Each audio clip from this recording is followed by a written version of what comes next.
it wasn't for goats, we wouldn't have coffee. Look it up. Come on, get some coffee. You want some coffee? No, thank you. I'm fine. And the best sports talk in Acadiana. 103.3 The Goat.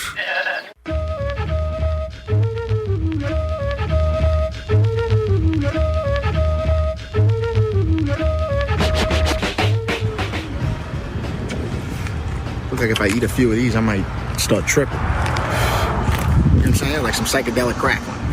Why they ain't made psychedelic cracklin yet? Huh? You got that idea. Dude, they need to make psychedelic cracklin. Eat a couple pieces of cracklin, bro, you start tripping balls. You see what I'm saying? How did we not advance? Who's dead? Who got hit over the head with a bottle? How did we not advance to we advanced to psychedelic chocolates? How did we not advance to psychedelic cracklin down here?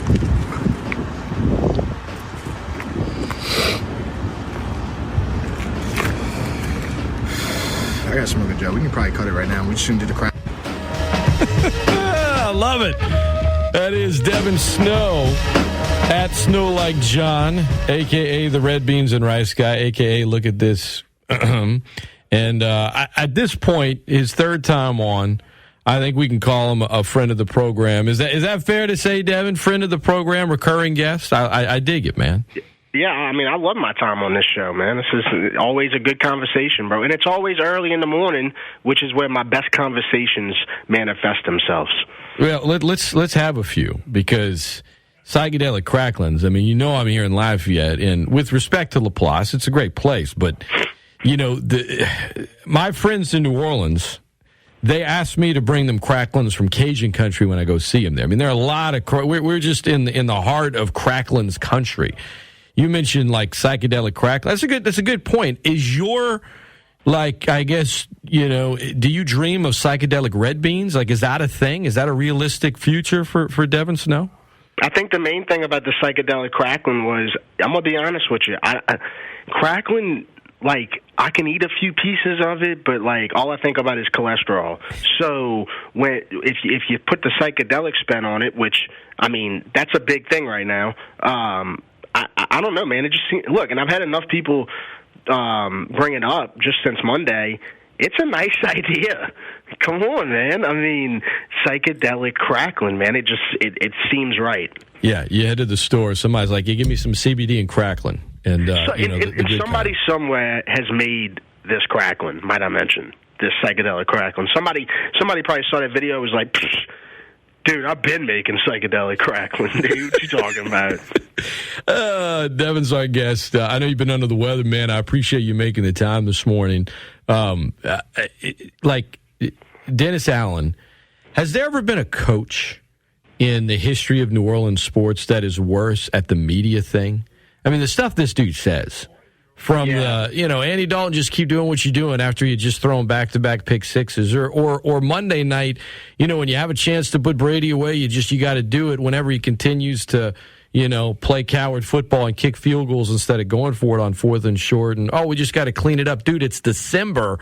I mean, he's not a good head coach. That's one thing, but he doesn't help himself by how he handles himself through the media. Yeah, I mean, and at this point, I think the keep doing what you're doing quote was one of his best ones. I used that quote in my own life, but the problem is I'm not coaching the Saints. You see what I'm saying? And I don't have a team that's losing their balls off. So the way that I use keep doing what you're doing is, hey, man, Devin, just keep doing what you're doing. Dennis Allen, Andy Dalton had thrown 2 pick sixes back-to-back at that point. I mean, it's literally the reason you lost the game. And he said, hey, keep doing what you're doing. It'll go down as one of the most memorable Saints losing quotes of all time. I think ultimately, as far as his head coaching tenure goes, because I think he's going to be done after this year. I think Monday night, maybe if he'd wanted it'd be different, but I think you head into a bye at rock bottom, you come out of it, unless they roll off 4 wins, which no one's expecting. I think he's probably done. But I think that quote is what we're going to remember most about. Yep.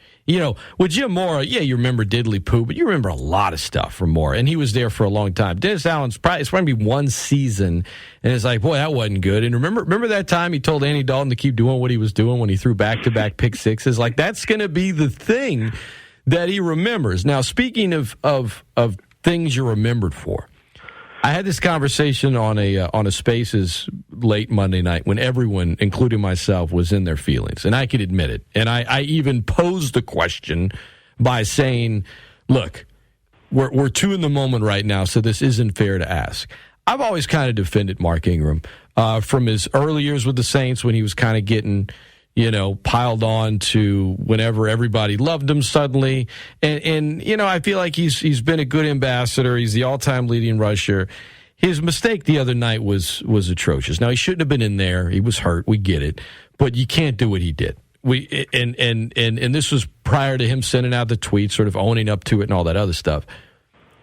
I'm worried, Devin, that maybe not you and I, but I do think a lot of folks, they're going to think of Mark Ingram, and it's going to be like not like a giant scarlet letter, but it's going to be a little thing. Like you can picture 10 years from now just having conversations about Saints teams of the past or players, because we all do that, right? And you'll bring up Mark Ingram and all this cool stuff, and then somebody in your group or multiple people be like, "Yeah, but remember when he ran out of bounds?" Like I'm worried it's that thing that's gonna follow him for a part of him, fair or not. It's probably going to follow him forever.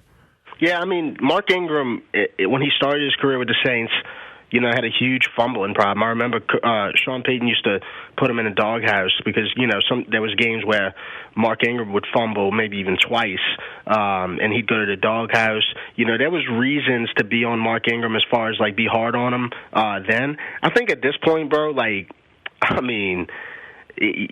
team sucks so bad all around, especially coaching. And I think people forget when you see somebody say, "Hey, yeah, the Saints got bad coaching," that also means, like I said the other day, I was like, this on Monday, the Saints got terrible coaching, and somebody goes, "No, but it was Mark Ingram's fault that they lost the game." Well, dude, that's part of the bad coaching, the personnel. You see what I'm saying? I don't understand why people don't put that together. Right. Like, the personnel is the problem. You see what I'm saying? Like Mark Ingram touched the ball, and I love him to death. I'm not trying to sound cliche like everybody, I love Mark Ingram, but he shouldn't have been touching the ball that many times in a game that meant so much. I don't care if Kamara is getting negative 3 yards a carry. Kamara is still Kamara. And that's facts. So to give Mark Ingram the ball that many times, I mean, dude, that was literally at the end there, dude. I think he touched the ball 3 times in a row, Mark Ingram.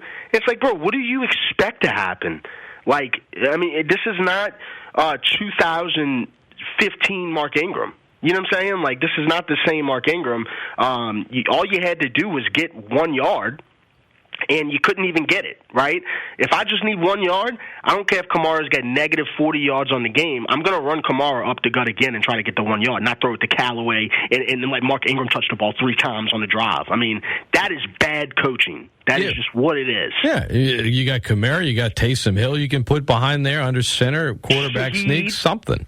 Throw a toss to Shaheed. They don't use their players right. That is bad coaching. So when somebody says, "Oh, well, it's this person's fault, this player's fault." No, that goes back to the bad coaching. That dude shouldn't have even been in the situation. Devin Snow, our guest. Hold the mayo at Snow Like John. Follow him on Twitter. That thing has grown enormously. I think when I started following you, I don't know. This was.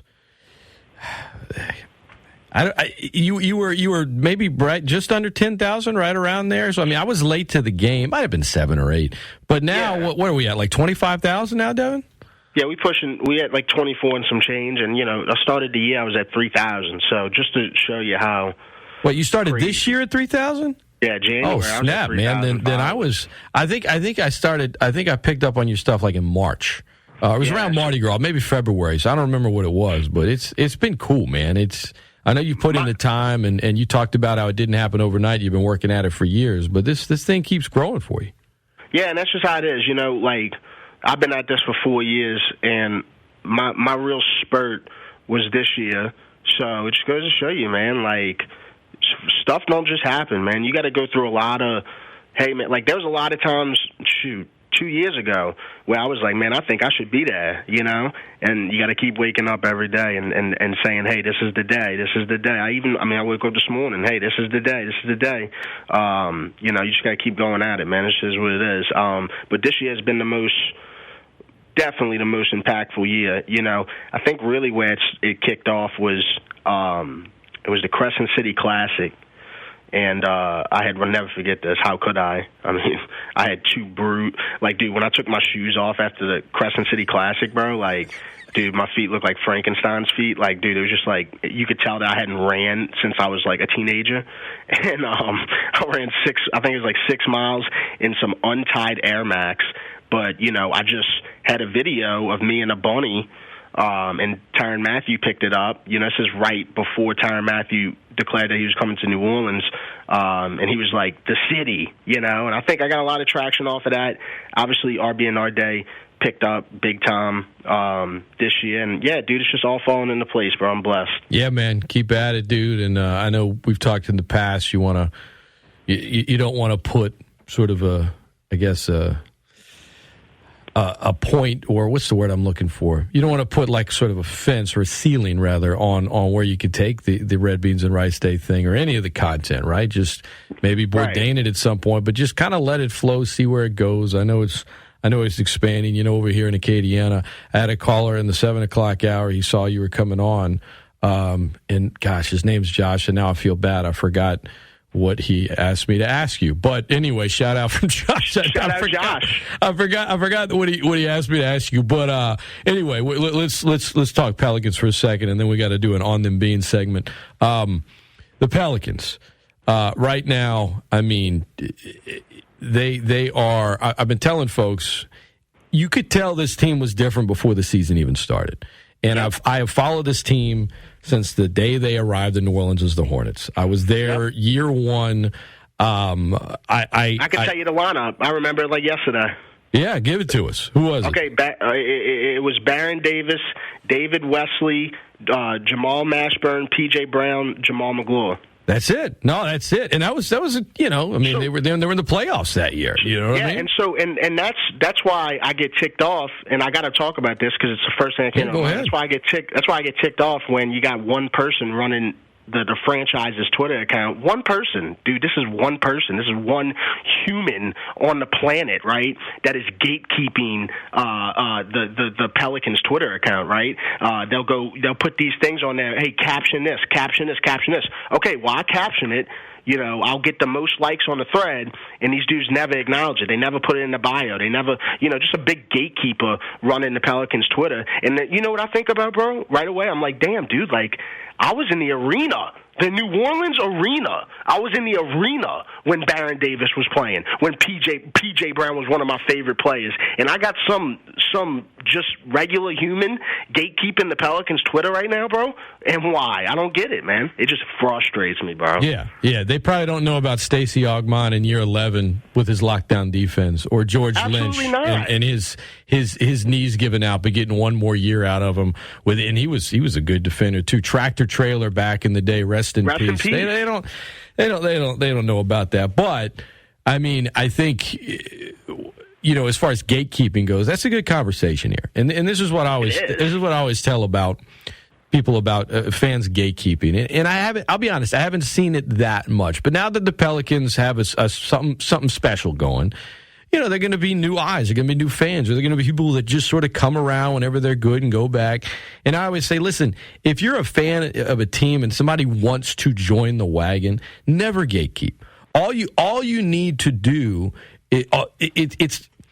all you need to feel, rather, is what you're feeling. Don't, like, just because you're going to feel different. Like when the Saints won the Super Bowl, I mean, shoot, I was in my late 20s, but I've been a fan my whole life. I went to games my whole life. I mean, I wasn't, it might have felt different for me in my late 20s than my mom and, you know, at the time in her late 50s, because she grew up, you know, she was at the first game ever. My point is, once you put in the time, when a team that you've put in the time with does something special, everybody can enjoy it, but the ones that jumped on the wagon, it's not going to feel as good for them as it does to you. And you don't need to remind them of that. Just enjoy that feeling. Don't keep someone from jumping on the wagon because you're like, oh, well, you weren't here when.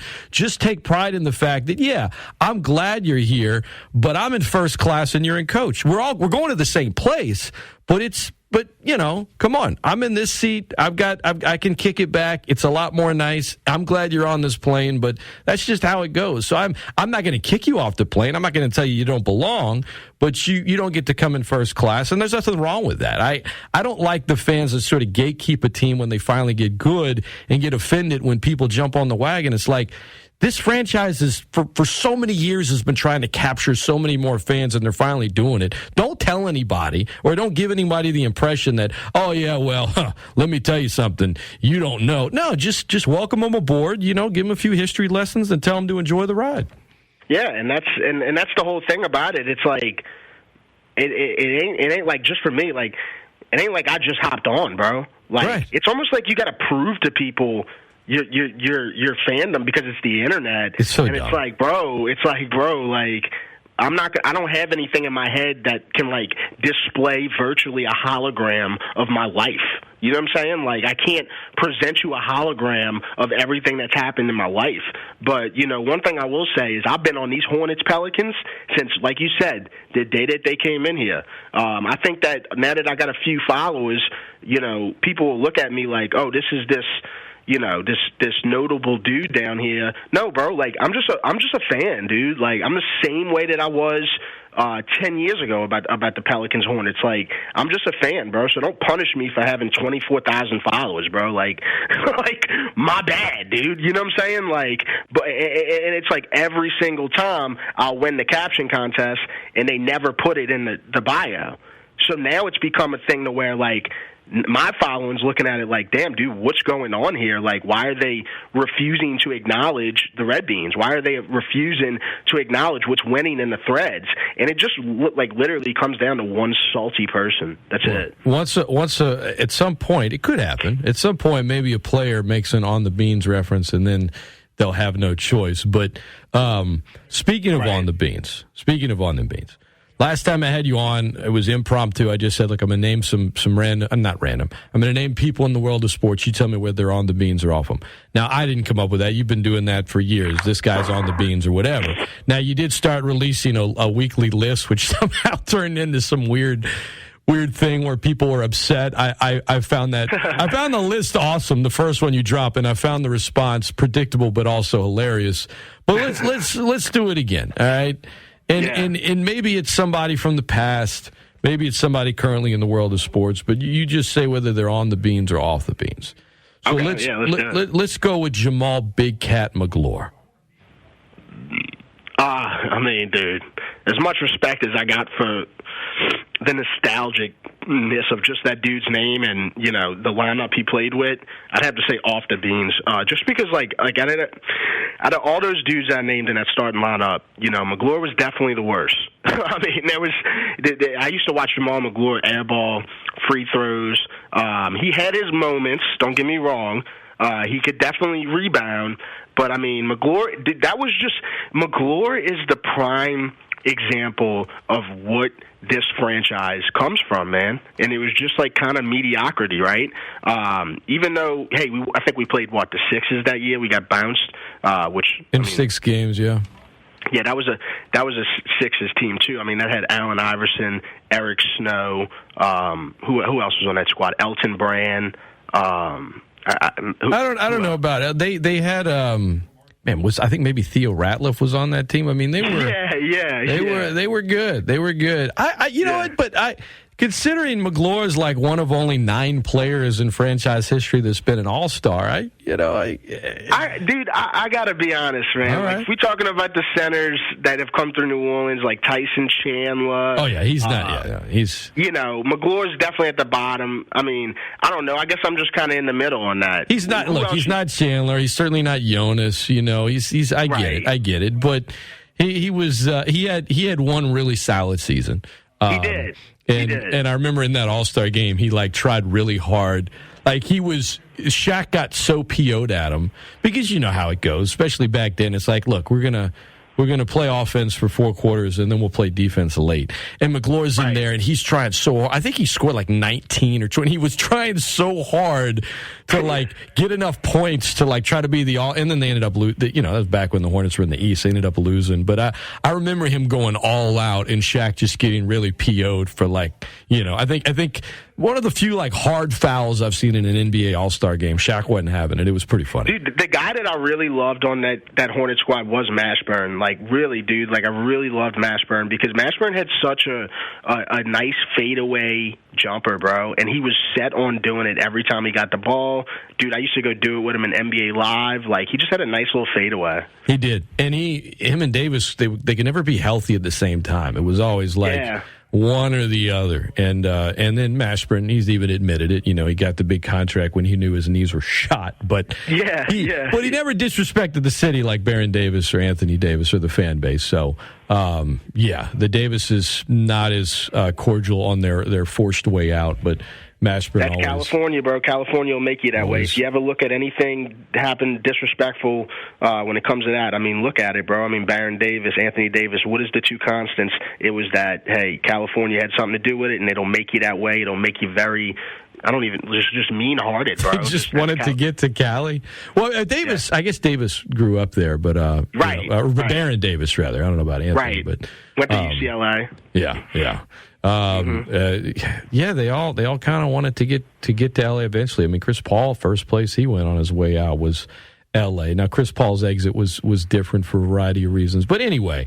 As we talk about the past, you start to remember all the bad things and how this franchise is one of only two only 2 franchises in the NBA have never been to a conference finals. And it's the Hornets and it's the Pelicans. And there was a few years now where they were the same franchise. And by same franchise, I mean from a record-keeping standpoint. I put that out on, like, Twitter one time a year ago, and Charlotte Hornets fans were like, I mean, it was probably the only time I got Devin Snow ratioed. Everyone was mad. Like, I never had a quote tweet about how dumb I was. I'm like, guys, you're the dumb ones. Like, you're the dumb ones. They were literally the same franchise, and when they were the New Orleans Hornets, they still kept the old record books of Larry Johnson and Muggsy Bogues and all that. And then when the Charlotte Bobcats came around and then eventually became the Hornets, the NBA's like, all right, let's just change this record book thing. Kind of like the Ravens-Browns thing. Like, Cleveland came back. They're like, we're going to give you these back and we'll do it this way. But technically, yes, they were the same. Anyway, I need to get off my horse for a minute. So, Pelicans, I mean, dude, on the beans. Trey Murphy. Yeah, Trey Murphy's definitely on the beans. I put him in my recent on the beans too on Monday. I mean, man, when you really look at that whole draft class, bro, it's going to go down as one of the greatest draft classes ever. I mean, and you consider that, like, Jose Alvarado wasn't even drafted. Like, it's just the most points ever by an undrafted Pelican in history.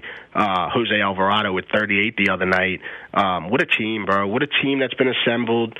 Willie Green. It's perfect, man. It really is, bro. And you're going to see, like, that whole record about, the Pelicans never making it to a conference finals, that's going to change very soon. Yeah. It's going to change very soon. All right, I just remembered what the listener wanted me to ask you. He just said, tell Devin to tell Brandon Ingram to get on the beans, is what he said.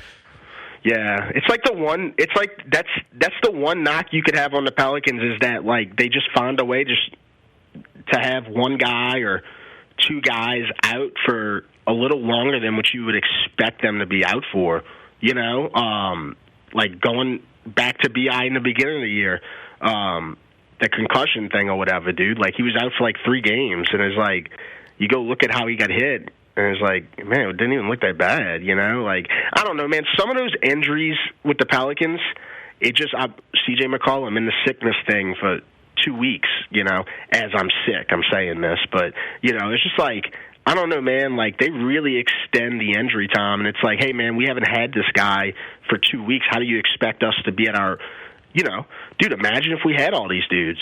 But then again, at the same time, what's happening is, like, when B.I. was out, B.I.'s still out, but when B.I. was out and C.J. was out, that kind of opened up for Zion to take over. Yeah. Yeah. Aaron Nelson, I mean, you got him as the head trainer now, and they're going to be extra judicious because they don't want to be like they used to be where guys were out and then just stayed out. So the difference is this team is the deepest they've been in franchise history. They're one of the deepest in the league, so they're able to still win games. Whereas back in the day, it was like, if everyone can stay healthy, maybe they can win some games. Now it's they need to get everyone healthy so that they can get some continuity and play together, so that way they know what their potential ceiling can be this year. So that way when they get in a series against a really good team, you've got your rotation set. But until then, until they kind of get everyone out there, and once they finally do, it'll probably be herky-jerky for a little while. But in the meantime, man, to your point, Zion's just, he's on the meat. So what about Brandon Ingram's metabolism? I mean, that thing beats the hell out of any calorie it's ever seen. I mean, his metabolism's got to be on the beans, right? Yeah. I mean, dude, how old is Brandon Ingram now? Is 26? 26? Yeah, I think he's 26, yep. Okay, yeah. No, my bad. He's 25. Oh, my God, dude. This dude's so young. It's like he stays young forever, man. But yeah, no, dude, what a metabolism on the man. I always said I got a pretty good metabolism, but, I'm running out of time to say that because, my dad was the same way, bro. He could eat whatever he wanted, and he'd be straight. But once he turned 35, and he was eating Oreos at 11 at night, bro, you started to see it. You know what I'm saying? Respect your body. Respect your body. But look, like you said, I do want to say, once Brandon Ingram does come back, it is going to be herky jerky, and that's the only thing that's kind of wild. It's like when everybody's on the court. Maybe dudes don't stand out as much because you have so much on the court. You have so much on the court. So I don't know. That is an interesting aspect right there because, man, when B.I. and C.J. were out, man, Zion looked like, you know what I'm saying? It looked like Zion was playing at Duke. There was one game, I forget who they played against, but it was the game that Zion almost had a triple-double. It was recent. It was probably maybe a week ago. San Antonio, I think. Maybe. Yeah, I mean, he literally looked like he was playing with children. And his defense has picked up so much. It was a weakness in his game, and now it's just made just huge improvements. And guys, look, Jose went off the other night for 38 because of Zion. Now, Jose deserves all the credit, and so this in no way is a knock on him. It was amazing. It was a fun. My son's like, I want an Alvarado jersey now. I'm like, I kind of want one too, and I'm in my 40s. But it was like when you play with Zion and he attracts the defense that he does. Murphy's going to have a game like that soon. Right. Different guys are going to have nights when they're hot because of Zion. They're going to get so many open looks, and if they're feeling it, it's going to be their night. All right, two more for you because I know you're an MMA fan. Amanda Nunes, is she on the beans? Dude, yeah, for sure. And I think that one loss she had against Pena, it was shocking. It really was. It was just maybe one of the biggest miracles that ever happened in UFC history. But let's not get it twisted here.